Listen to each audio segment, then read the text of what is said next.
The rain hammered Manchester's northern quarter with the kind of persistence that made the city's grey seem permanent, as if colour itself had given up trying. Marcus Thompson stood in the narrow alley behind Morrison's supermarket, his weathered hands arranging shards of broken mirror around a rusted shopping trolley he'd pulled from the canal. Each fragment caught the dim streetlight differently, creating a constellation of fractured reflections that told the story of 1,000 rushed shoppers who'd never noticed what they'd left behind. "Dad, please, not tonight." Emma's voice cut through the rain. His 16-year-old daughter stood at the alley's entrance, her school uniform soaked, her eyes carrying that particular exhaustion that comes from explaining your father to friends who wouldn't understand. "Mum's been calling. She thinks you're having another episode." Marcus didn't look up from his work. "Your mother thinks breathing wrong is an episode, love." His Manchester accent thickened when he was focused, reverting to the voice that had once commanded respect on the factory floor. "Tell her I'm fine. Tell her I'm working." "Working?" Emma's laugh was bitter, too old for her years. "This isn't work, Dad. Work pays bills. Work doesn't have us eating beans on toast 4 nights a week while you spend the grocery money on industrial glue and spray paint." The words hung between them like another piece of his art, sharp, uncomfortable, impossible to ignore. Marcus finally looked at his daughter, seeing Sarah's disappointment written across features that had once gazed at him like he could lift the world. 3 years since Brightmoor Industries had shuttered, taking 400 jobs with it. 3 years since he'd discovered that 40 years of skilled labor meant nothing in a world that had moved on without him. "You know what Jenny's mum called it?" Emma continued, her voice breaking. "She said, 'You're the man who plays with rubbish.' That's what I am at school now, the girl whose dad went mental and thinks trash is art." Marcus returned to his sculpture, pressing a photograph he'd found, someone's lost wedding picture, water-damaged, but still showing 2 laughing faces, into the center of the trolley. "Van Gogh sold 1 painting in his lifetime, Em. 1. Van Gogh was actually talented," she shot back, immediately regretting it as she saw her father's shoulders drop. "I didn't mean, go home, Emma. Your mother will be worried." She lingered for a moment, watching him work with the same delicate precision he'd once used to calibrate machinery that built engines for half of Europe. Then she was gone, leaving only the echo of her footsteps and the space where understanding used to live. Marcus worked through the night, his latest creation taking shape, a family of figures made from discarded mannequin parts, dressed in charity shop clothing that had been thrown out for being too worn even for the desperate. He positioned them around a table made from a broken door, set with plates fashioned from hubcaps, as if they were sharing a meal no one could afford anymore. The rain had stopped by the time he finished, and the early morning light caught the piece in a way that made it look almost alive, almost hopeful. He left it unsigned, as always, in the courtyard behind the old Methodist church that had been converted to luxury flats. By noon, someone would either photograph it or destroy it. He'd stopped caring which. Rupert Blackwood was running late, which for a man who'd built his reputation on precise surgical dissections of artistic pretension felt like a personal failure. The Uber driver had dropped him 3 streets from the gallery, claiming roadworks that Rupert suspected were more about avoiding the northern quarter's narrow passages. His Italian leather shoes, purchased during last month's Venice Biennale, were already protesting against Manchester's perpetually wet pavements. The gallery opening was for Sebastian Forsyth, a young artist whose work Rupert had already decided to praise, not for its merit, but because Sebastian's father owned 3 newspapers where Rupert's columns were syndicated. It was the kind of calculated compromise that kept him in champagne and first-class flights, while younger critics struggled with freelance scraps. He cut through an alley to save time, phone pressed to his ear as his editor rattled on about word counts and deadlines. That's when he saw it, a grotesque assembly of urban detritus arranged in what someone had apparently decided was art. The mannequin family sat frozen in their pantomime of dinner, their plastic faces turned toward each other in a parody of domestic bliss. "I'll call you back," Rupert said, ending the call. He circled the piece slowly, his critical eye cataloguing every amateur mistake, every heavy-handed metaphor. The hubcap plates, obvious. The charity shop clothing, pedestrian. The broken door table, a first-year art student's idea of symbolism. He took photos from multiple angles, not from appreciation, but for evidence. Here was everything wrong with modern street art, the delusion that suffering automatically translated to significance, that poverty gave one special insight into the human condition. He could already feel the column writing itself. "Powerful, isn't it?" A voice behind him made him turn. An elderly woman with a shopping trolley stood watching him. "Been here since dawn. My grandson says it's about families torn apart by austerity." Rupert's smile was practiced, condescending. "Art isn't about what your grandson thinks, madam. It's about skill, tradition, understanding of form and history. This," he gestured dismissively, "is urban debris arranged by someone who's mistaken their personal crisis for universal truth." The woman's face hardened. "Maybe some truth is more universal than you'd like to think, love." She wheeled her trolley away, leaving Rupert alone with the piece. He arrived at the gallery 20 minutes late, but his mind wasn't on Sebastian's derivative paintings. Throughout the champagne reception and hollow conversations, he kept thinking about the mannequin family, not because they'd moved him, but because they represented everything he'd spent his career fighting against. The democratization of art, the idea that anyone with feelings and found objects could claim the title of artist. That night, in his suite at the Kimpton Clock Tower Hotel, Rupert wrote with a fury he hadn't felt in years. The column flowed like blood from a wound, each sentence more caustic than the last.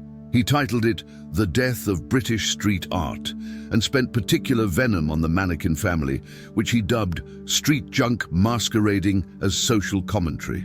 "One wonders," he wrote, "if the anonymous creator of this urban embarrassment understands that arrangement is not art, that poverty is not profundity, and that the desperate need to be seen does not automatically grant one vision worth seeing. This is not the work of an artist, but of someone who has mistaken their own irrelevance for insight, their personal failures for universal tragedy." The Guardian published it online at midnight. By morning, it had been shared 18,000 times. Dr. Amelia Chen had been documenting Marcus Thompson's work for 2 years, though she'd never spoken to him directly. As the youngest curator ever appointed at the Tate Modern, she'd learned that observation often revealed more than interaction.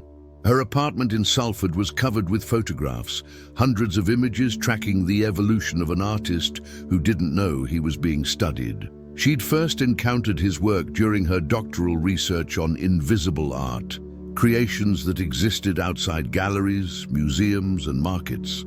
A sculpture made from broken umbrellas arranged to look like dead birds had stopped her cold on a rainy Tuesday.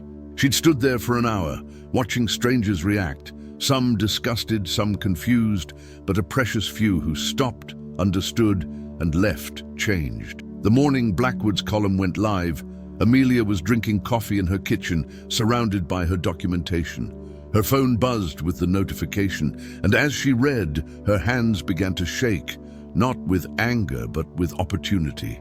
She knew Rupert Blackwood by reputation and had once attended his lecture at Oxford, where he'd proclaimed that true art requires distance from suffering, not wallowing in it. She also knew Marcus Thompson, not personally, but through 2 years of watching his work evolve from raw anger to something approaching transcendence. And she knew something neither man did, that Thompson's pieces had been photographed, shared, and discussed in online forums dedicated to outsider art, that collectors in Tokyo and New York were trying to identify the anonymous Manchester artist whose work appeared and disappeared like morning frost. Amelia pulled up the folder on her laptop labeled MT Documentation 2017-2019.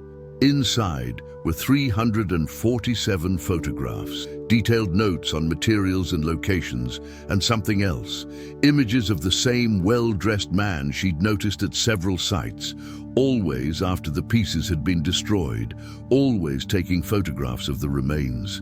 She'd assumed he was another documenter until she'd recognized him from a Financial Times profile. Rupert Blackwood had been tracking the same artist he'd just publicly destroyed. She spread printed photographs across her kitchen table, arranging them chronologically. The early works were crude, angry, twisted metal and broken glass that screamed rather than spoke. But over time, something had shifted. The materials remained discarded, but their arrangement had become increasingly sophisticated. The mannequin family Blackwood had savaged was part of a series on belonging that showed deep understanding of installation art principles. Her phone rang. James Harrison, the Tate's chief curator and her mentor. "I assume you've seen Blackwood's latest massacre?" "I have." Amelia kept her voice neutral. "Shameful stuff. Though between us, I saw the piece yesterday before they took it down. Rather affecting, actually. The way the morning light caught those mirrors." He paused. "You're being very quiet, Amelia." "James, what if I told you I've been documenting this artist for 2 years? What if I told you there's enough work for a full exhibition?" Silence on the other end. Then, "You're serious?" "Dead serious. And I think Blackwood just gave us the perfect narrative framework." She could hear James thinking, calculating the risks and rewards. The board would need convincing. Blackwood carries weight in this world, Amelia. Going against him, we wouldn't be going against him. We'd be having a conversation about value, about who decides what art is. Imagine, from street junk to sacred, an exhibition of invisible art. "Find the artist first," James said finally. "If this is going to work, we need the full story." After the call, Amelia stood at her window, looking out at Manchester's skyline. Somewhere out there, Marcus Thompson was probably creating something new, unaware that his work had become a battleground for competing visions of what art could be. Marcus found his latest sculpture in pieces, scattered across the alley like the aftermath of a crime. Someone had taken a cricket bat to it, leaving only fragments of mirror and twisted metal. Graffiti across the wall behind it read, "Street Junk," in red spray paint, the words dripping like blood. He knelt among the ruins, picking up a piece of photograph he'd incorporated, half a child's face, smiling at something beyond the frame. His hands shook, but not from anger, from recognition. This was what happened when you became visible in the wrong way. "It's him, isn't it? The rubbish artist?" Marcus looked up to find 3 teenagers with their phones out, recording him. One laughed. "My dad says you're mental, says you need proper help." "Maybe your dad's right," Marcus said quietly, standing with dignity he didn't feel. He walked away, leaving them to their documentation of his humiliation. The attacks had started 3 days after Blackwood's column. First, the mannequin family. Someone had poured petrol on it and left it burning. Then the shopping trolley constellation, kicked apart and thrown in the canal. Every piece he'd created in the last month, systematically destroyed. But worse than the destruction was the change in how people looked at him. Before, he'd been invisible.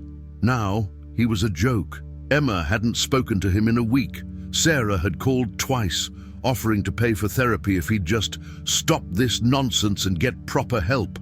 His sister in London had sent a text. Saw the article, Mum would be mortified. But Marcus couldn't stop. Creating was the only time the noise in his head quieted, the only time the weight of being discarded himself lifted. So he adapted. He began working in more hidden spaces, at stranger hours. He wore different clothes, changed his routes.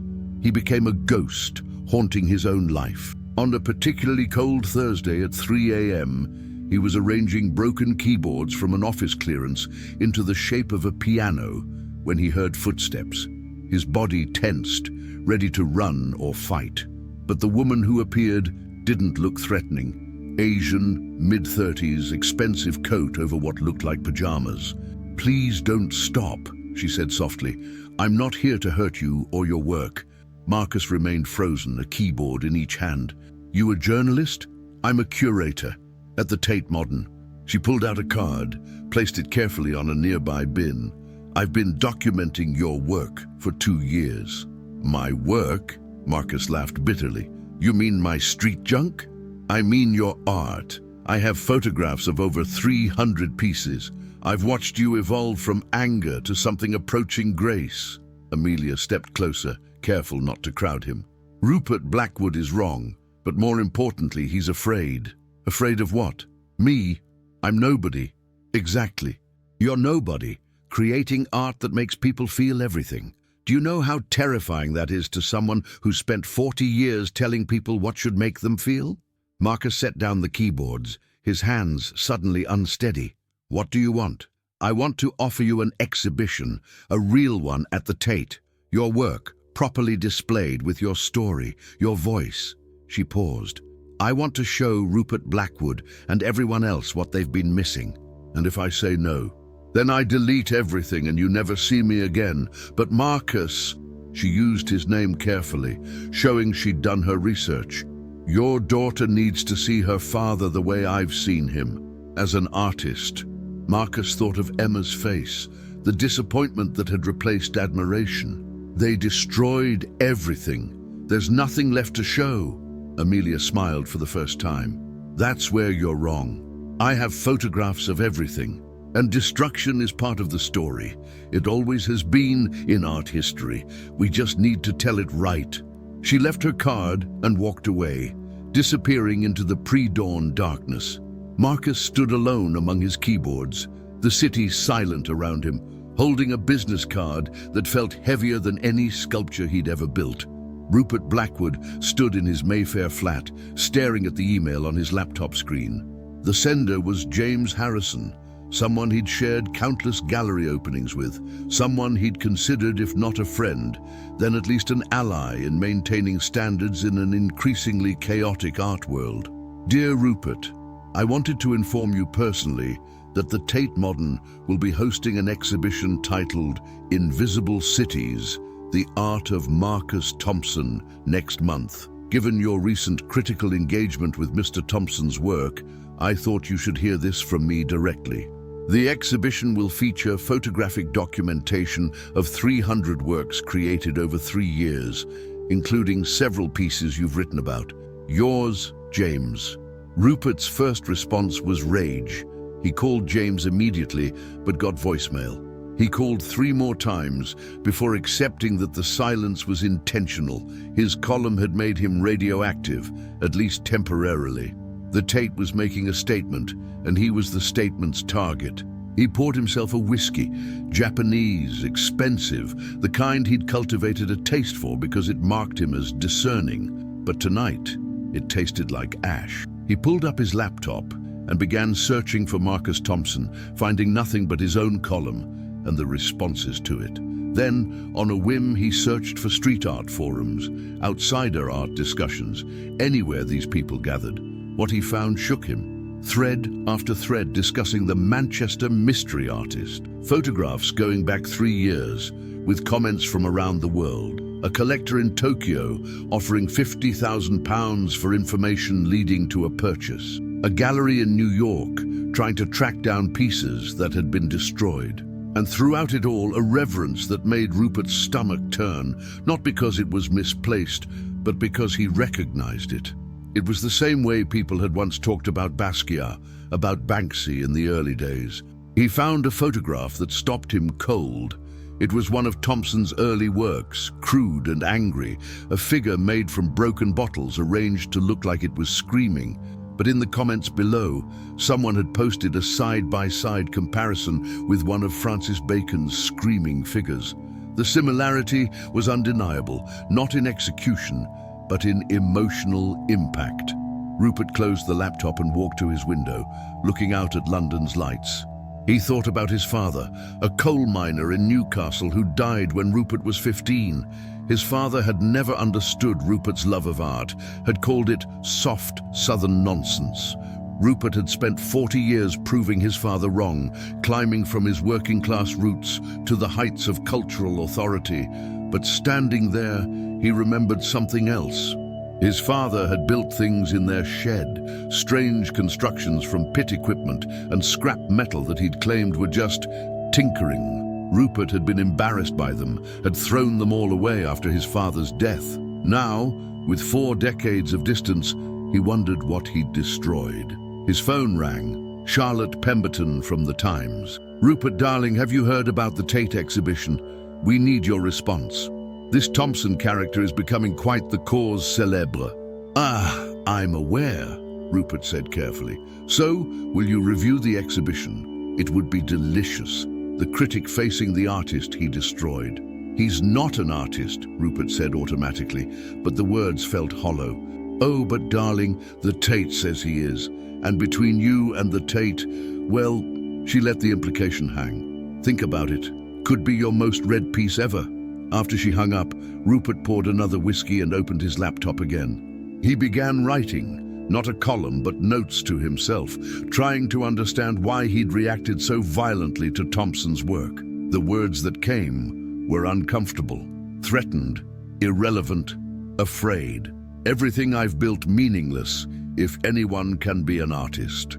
If suffering equals significance, if authenticity matters more than education, if they're right, I'm nothing but a gatekeeper to an empty room."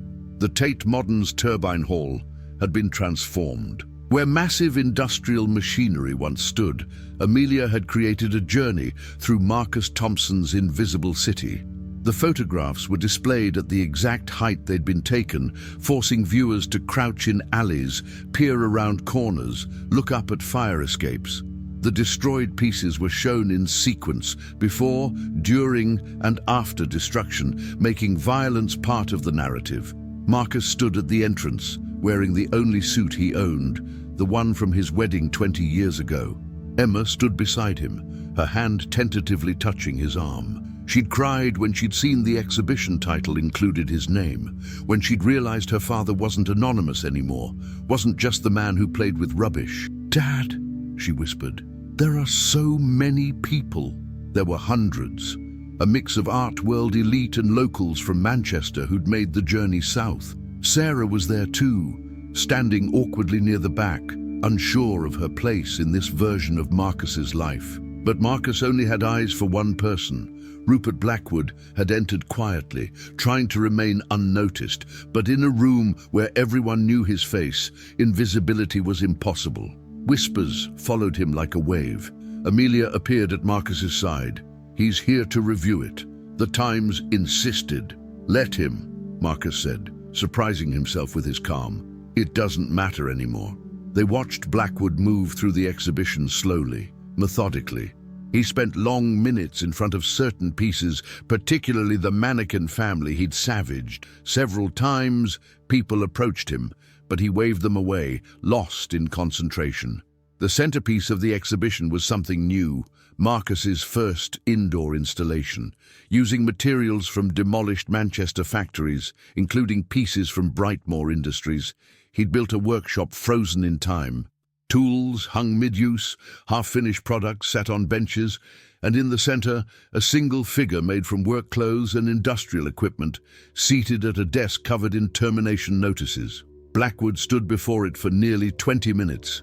Finally, as the evening wound down, the two men found themselves alone in front of the workshop installation. They stood in silence until Marcus spoke. "My dad worked 43 years at Brightmoor.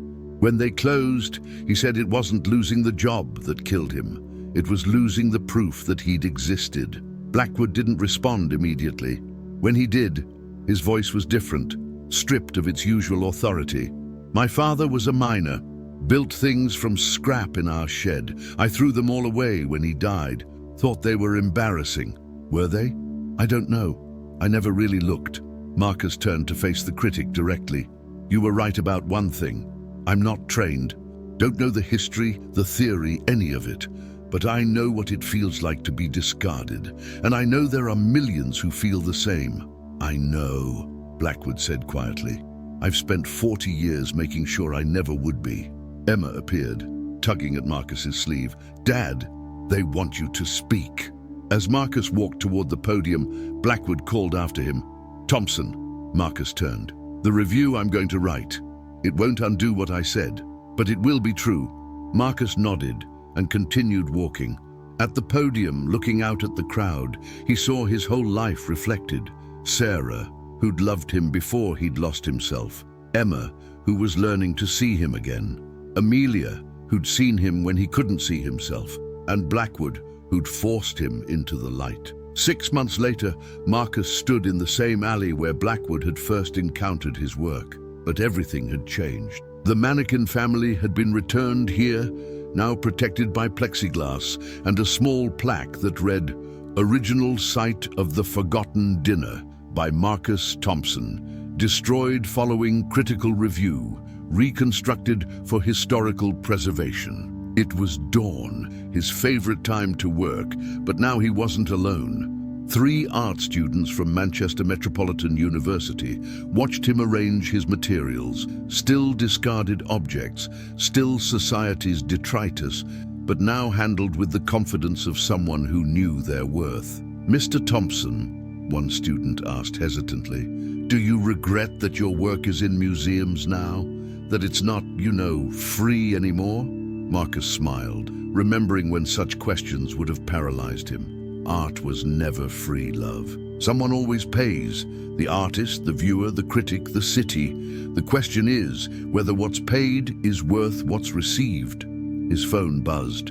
Emma, sending a photo from her university dorm in London where she'd just started studying social work. She'd taped a photograph of his workshop installation to her wall. The text read, "Telling everyone my dad's an artist. They Googled you. I'm the cool one now." Another buzz. An email from Blackwood, who'd become an unlikely correspondent over the months. The Critic was writing a book about outsider art and wanted Marcus's thoughts on a chapter. Their relationship wasn't friendship, too much damage for that, but it was something perhaps more valuable, mutual recognition of each other's humanity. The Tate exhibition had traveled to Manchester, then Birmingham, then internationally. Museums competed to acquire his pieces. Collectors offered absurd sums. But Marcus had insisted on 2 conditions. Half of all sales went to a fund for displaced workers, and he would continue creating street installations that belonged to no one. Sarah had come to the Manchester opening. They'd stood together, not as husband and wife, that was over, but as 2 people who'd shared a life and could honor what had been good in it.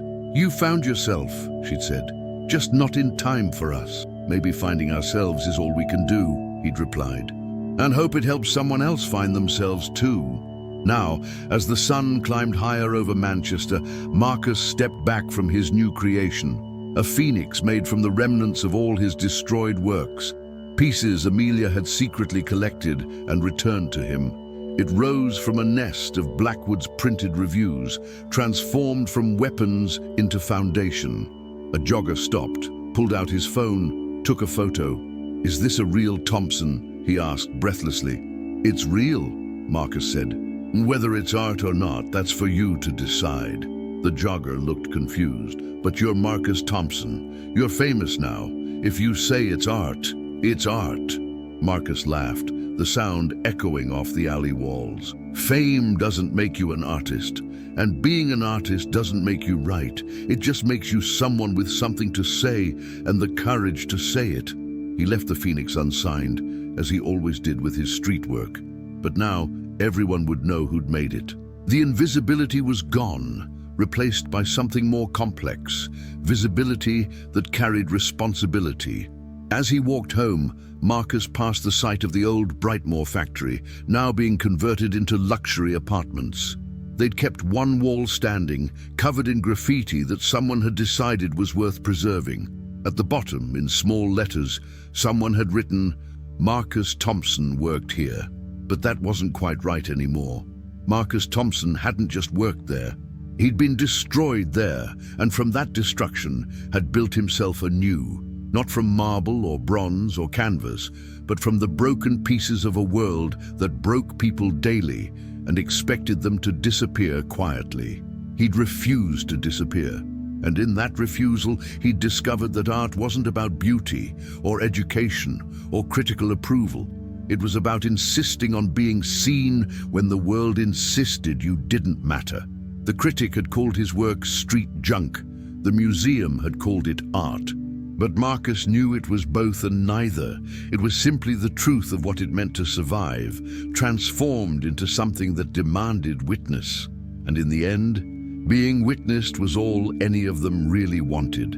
The artist, the critic, the curator, the daughter, the ex-wife, the workers, the city itself. To be seen, to be known, to leave something behind that said, I was here, I mattered, I refused to be thrown away. The sun was fully up now, Manchester awakening to another day of beauty and struggle, creation and destruction. And somewhere in the city, Marcus Thompson's phoenix caught the light, turning street junk into gold.